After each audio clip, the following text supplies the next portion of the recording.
You are listening to the I Choose My Best Life podcast with Dr. Saundra Dalton-Smith, a show that is dedicated to helping you live fully, love boldly, and rest intentionally. For additional resources, visit ichoosemybestlife.com.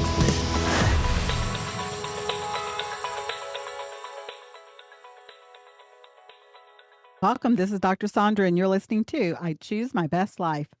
Can you believe we're already halfway through the year? Every January, we begin with fresh goals, new intentions, and a vision that what we hope life will look like 12 months from now.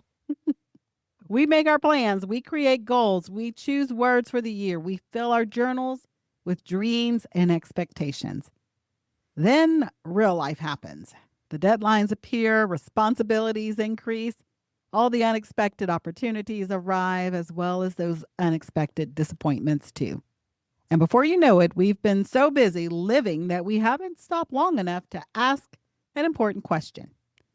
Am I still building the life I actually want? That's the question I want us to sit with today.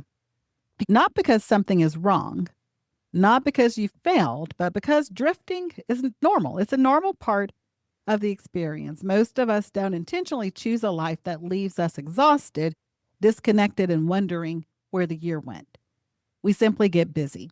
And busyness has a way of quietly moving us away from the things that matter most. I was thinking about this recently while looking back through some old journals. And have you ever done that before? You open up a journal or you open up maybe your social media account from a year or two ago, and suddenly you're face to face with a version of yourself who had some very different hopes and prayers. Maybe you look at goals that you had written about and had forgotten, or dreams that you postponed, or ideas that you never acted upon. And sometimes you realize something surprising. The things you were pursuing weren't actually what mattered most. You thought they were. But somewhere along the way, your priorities changed, your values matured, and your understanding of success really evolved. And what once seemed essential now no longer feels nearly as important. That realization isn't failure, it's wisdom, it's information. One of the healthiest things we can do is periodically pause and evaluate whether our lives are still aligned with our deepest values. Because progress and alignment are not the same thing. You can make some tremendous progress towards something that isn't actually right for you. You can be quickly climbing up a ladder while heading in the wrong direction. You can be succeeding publicly while feeling completely disconnected privately. And that's why this mid-year reset matters. And that's why I want to, over the next 4 weeks, dive into a time of really thinking about all of this, to perform a simple life alignment audit, not to criticize yourself or to judge yourself, but really to gain some clarity, because clarity creates confidence in our next steps. Let's start by talking about the difference between achievement and alignment. I know a lot of us are high achievers. We're Marys. We're not Marys, rather, we're more Marthas. And we are those that are constantly pursuing things. So we're chasing our goals, our degrees, and our promotions. We're looking at business growth if you're an entrepreneur, or maybe you're looking at recognition in some area. Maybe you're looking at some financial milestones. None of those things are inherently wrong. In fact, many of them are wonderful. The problem comes when achievement becomes automatic, when we are accomplishing things without stopping to really evaluate why we're pursuing them.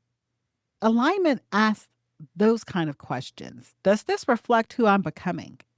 Does this support what matters most to me right now?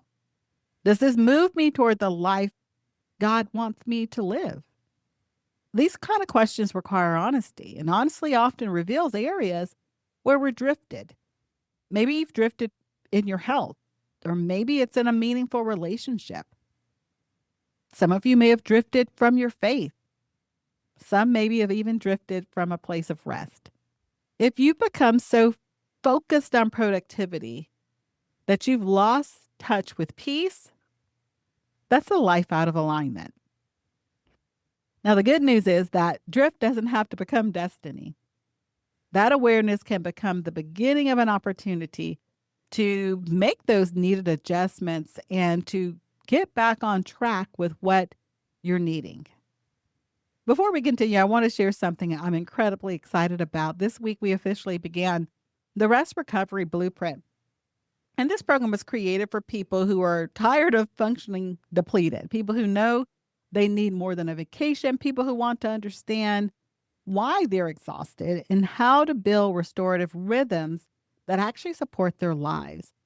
And over the next 90 days, those who are participating in this program with me will be walking through a very practical, strategy based 7 parts of my 7 types of rest framework, where they can not only identify their hidden rest deficit, but create a personalized recovery plan that supports their resilience, their well being, and sustainable success in the different areas of their lives.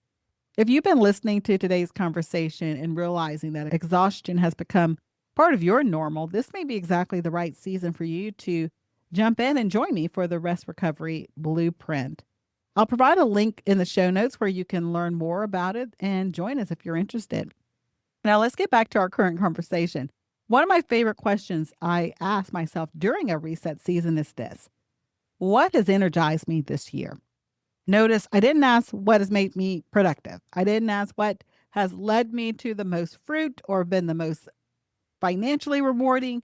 I asked what has energized me, because energy tells the truth. Think about the moments when you felt the most alive, most engaged, most connected, most fulfilled. What were you doing during those times? What was happening in those experiences? Who are you with? What values were being expressed in those moments? Now ask the opposite question. What constantly depletes you? What are the activities that leave you drained? Are there any commitments that create resentment? Yeah, you show up, but you leave with a bad attitude. You complete the work, but you do it as a disgruntled person in the process. Are there responsibilities that are consuming energy, but not really producing any meaningful fruit? It's producing the type of fruit that we want to put back. Those answers really matter because they provide some clues, and your life is constantly giving you feedback when there's alignment and when there's misalignment. The challenge is that many of us have really just become too busy to listen. We've become less self-aware of when these times present themselves. So as we move into the second half of the year, I encourage you to evaluate 5 important areas. First is your health. Are your current habits supporting the future you want? Are you doing the things that will help your body to be sustainable, to have a level of longevity? Are you making sure that you're getting enough water every day? Are you taking some time to make sure that you're spending some time in some type of activity, whether that's taking a 30-minute walk every day, or maybe that's doing some stretches or something that is supporting your health. For some, maybe it's even going to the doctor if you haven't done that in a while, getting a routine physical and some lab work. Second area I want you to think about are your relationships. Are you investing in the people who matter most to you? When's the last time you made that phone call? Maybe it's a text that you can send someone today. Why not even do it right now? Take out your phone, and while you're thinking about that person that you haven't connected with for a while, just send them a quick text and say, I was thinking about you. The third thing I want you to focus on is your faith. Have you been creating space in your life to hear God's voice? When are the times when you're just pulling away with the word? Or maybe with worship music? Or maybe with silence? Having some time just to make space for God to speak. Fourth is your work. Does your work reflect your purpose and your values? Is it still aligned with your current situation? Is it still aligned with how God's currently leading you? Or do you find yourself stuck doing what you've always done just because you've always done that. When you have a moment to evaluate the reason behind the work that you're doing, the reason behind your productivity, it can give you a lot of insight on if God is giving you an opportunity for a shift. And we oftentimes will think that shift is something bad. Transitions that we run from. We don't like change. But if your current place has you feeling stagnant and boxed in and closed in, then the shift actually opens things up into a new place of blessing. And fifth is your rest. Have you prioritized restoration as intentionally as you've prioritized achievement? When you answer these questions, they can reveal a lot about where you're currently at. And here's the challenge this week. Take a couple of minutes, 10, 20 minutes, grab a notebook, create a couple of columns, 5 columns, let's say, and list these 5 areas: health, relationship, faith, work, rest. For each category, write what is working well and what needs attention. Don't overthink it. Just be honest. Because transformation begins with this type of awareness. And awareness requires a high level of truth. And it requires you to take the time to think about the reason behind the things that you do, the reason behind the activities that are driving some of the restlessness, the reason behind the activities that are driving some of your fatigue.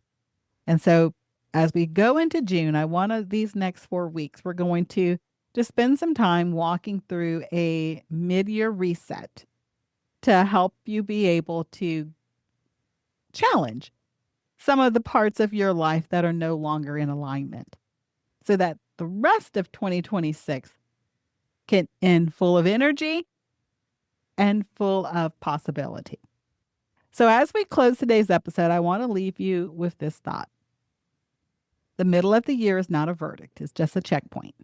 You don't need to wait until January to make changes, nor do you need a new year to choose a new direction. You don't need to have someone's permission to realign your life with what really matters and to realign your life with how God is leading you.